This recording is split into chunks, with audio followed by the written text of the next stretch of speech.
হইলাম মিস্টার আলু, বর্তমানে দাম আমার আঙ্গুর ফুলা কলা গাছ। তাই সংবিধান অনুযায়ী আমি এখন এই কাঁচা বাজারের নতুন রাজা।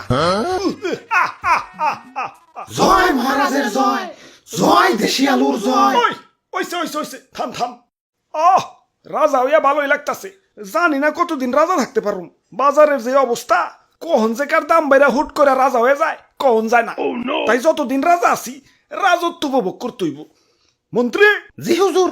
আমার পাউডার মেজমেজ করতেছে, আহো একটু পাউডার টিপে দাও। হুজুর ভুলে যাইন না, কয়দিন আগে কিন্তু আমিও রাজা ছিলাম, এখন আমার দাম কমে গেছে তাই মন্ত্রী হইছি। তাই সাবেক রাজারে সম্মান দিয়া কথা কইবেন। ওরে বাবা, আসসালামু আলাইকুম। আর কি করেন না, আপনার কয়টা দাম বাইরে রাজা হইছেন? আসছিলেন তো 20 টাকা কেজি, হুট করে 400 টাকা কেজি হইয়ে রাজা হইছেন। আর আমি কেমনে রাজা হইছিলাম জানেন? আমার কেজি তো 1200 টাকা পর্যন্ত উঠে গেছিল। ওই তুই মুখে মুখে তর্ক করস, তোর বোটা কিন্তু টান দিয়া ছিড়া ফেলাম। ওই তোর বোটার কোনো প্রয়োজনীয়তা আছে? তুই এটা নিয়ে ঘুরস কা? হ্যাঁ, কেউ যদি 1.5 কেজি মরিচ কিনে 1 কেজি তো তোর বোটাই পায়। আমার রাজ্যের নিরীহ মানুষে তুই ঠকাস। ওই ওরে আমার রাজ্যের বাইরে ফেলে দেয়। যত বড় সাইজ না তত বড় কথা। হুজুর রাগ করেন না, জানেনই তো ছোট মরিচের জাল বেশি, মাফ করে দেন এবারকার মতো। আচ্ছা যা, তুই কইছস দেখে মাফ করে দিলাম।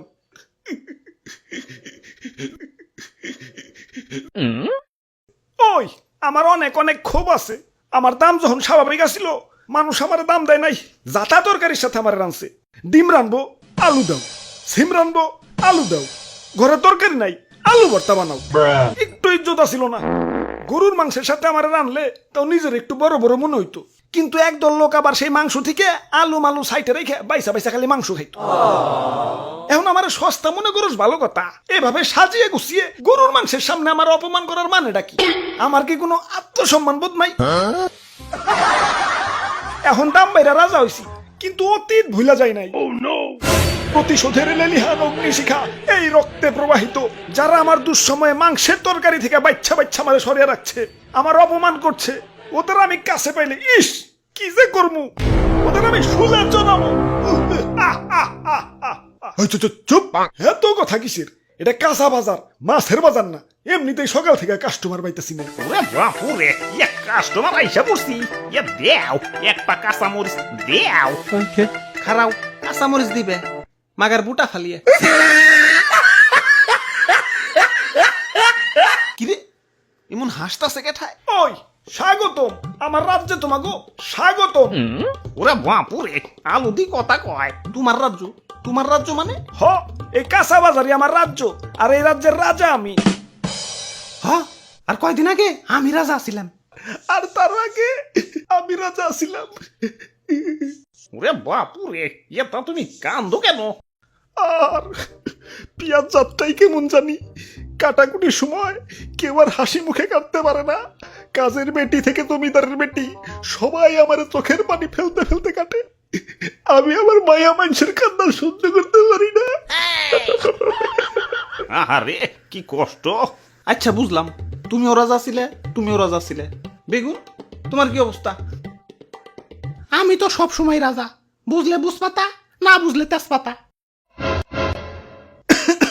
আচ্ছা যাই হোক, আমাকে 2 কেজি আলু দাও। আলুর দাম কিন্তু বাইরে গেছে। 1 কেজি চাচা 400 টাকা। 1 কেজি 400, তাহলে 2 কেজি। ওরে বাপুরে, আলু নেওয়া যাইব না। আলুর পরিবর্তে অন্য কিছু নেও। আলুর পরিবর্তে কি নেওয়া যায়? দাদু, আজকে একজনের বহুত মিস করবার লাগছি। মাংসের পরিবর্তে এখন কাঁঠাল, মিষ্টি কুমড়া দিয়েও বেগুনি বানানো যায়। পেঁয়াজ ছাড়াও কিন্তু রান্না হয়। কোনো কিছুর দাম বাড়লে আপা ঠিক কোনো না কোনো অল্টারনেটিভ কিছু খুঁজে দিত। তোমরা আপারে তো থাকতে দিলা না। এখন খাও, বাধ্য হইয়া দামি জিনিসে খাও, স্বার্থপর বাঙালি। তাইলে আর কি, দেও আমাকে 150 গ্রাম আলু দেও।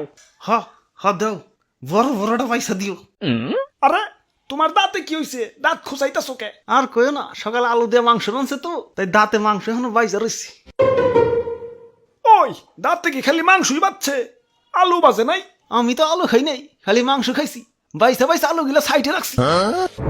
আমি তো আলু খাই নাই, খালি মাংস খাইছি। বাইসা বাইসা আলু গিলা সাইডে রাখছি। প্রতিশোধ আক্রমণ।